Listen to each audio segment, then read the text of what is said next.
Bonjour, je suis Hakim L'Alam et je vous propose ma chronique du jeudi 26 octobre 2023. Elle s'intitule 22 ans après, Anthrax 2, le retour. Donc, si j'ai bien compris, l'idée soufflée dans le creux de l'oreille de Bibi, c'est de réactiver la coalition anti-Daesh, mais cette fois-ci contre Hamas. En gros, et pour faire court, ressusciter les escadrons de la mort de ce cher Bush en Irak. Ouais. Remarquez, je comprends mieux maintenant les éléments de langage dégainés le jour même de l'attaque de Hamas contre l'occupant israélien et qui comparaient ce samedi Shabbat du 7 octobre 2023 au 11 septembre 2001 à New York. Ça travaillait déjà à la fabrique Canigou et Friskies pour donner à bouffer à des pédigrés comme Meir Habib. Mais alors du coup, question, qui va jouer en 2023, 22 ans après, au Colin Powell de service? J'ai bien une idée, mais je n'ose pas la proposer. J'ai honte un peu, beaucoup, à la folie, passionnément, pas du tout. Vous croyez que je peux là? Que je peux tout de même oser? Allez, osez, Joséphine, aurait fredonné ce cher Bachung. Donc, j'ose. Pourquoi ne pas confier cette fois-ci la fiole d'Anthrax remasterisée au chef spirituel et spiritueux du comité El-Quds? Oui, Momo 6, pardi. Oh, ça serait d'un effet bœuf bourguignon, servi par une armada de khdim et de khdimettes dans son hôtel particulier de Paris.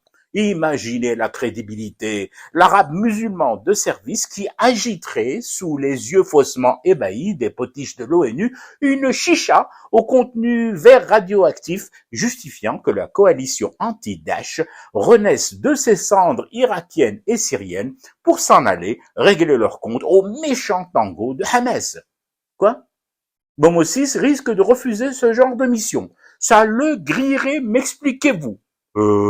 Grillé, le Momo. Mais l'odeur de brûlé, elle sort depuis des lustres et des ampoules grillées du palais de Rabat. Et puis, un chelromi royal avec des feuilles vert brun, dentelées, tressées en couronne sur sa tête, ça serait du plus bel effet, non? Plus crédible que l'imam de Drancy tout de même, le cheikh low cost traînant tout le temps sa parka Kiabi et ses sandales chaussettes CA sur les plateaux de CNews, BFM et I24. Non, sincèrement, le roi de la bœuf, exhibant les armes secrètes du Hamas comme cette ULM, électrique, zéro carbone, entièrement conçue en matériaux recyclés aux normes de la dernière COP environnement et qui attaque en diffusant sur haut-parleur du Daft Punk. J'en redemande des scénarios pareils. Oh, ne faites surtout pas cette bouche en cul de poule shootée aux antibiotiques.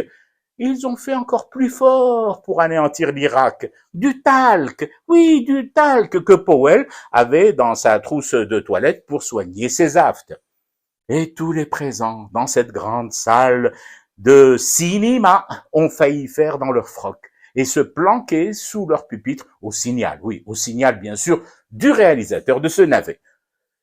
Dans cette affaire, finalement, je ne sais toujours pas qui est le plus mauvais. Le réalisateur et sa boîte de prod, ou nous, toujours assis dans la salle de projection à tout gober, bouche ouverte. Je fume du thé et je reste éveillé. Le cauchemar continue. C'était Hakim L'Alam, je vous retrouve samedi pour une autre chronique et une autre façon de dire son amour à l'Algérie.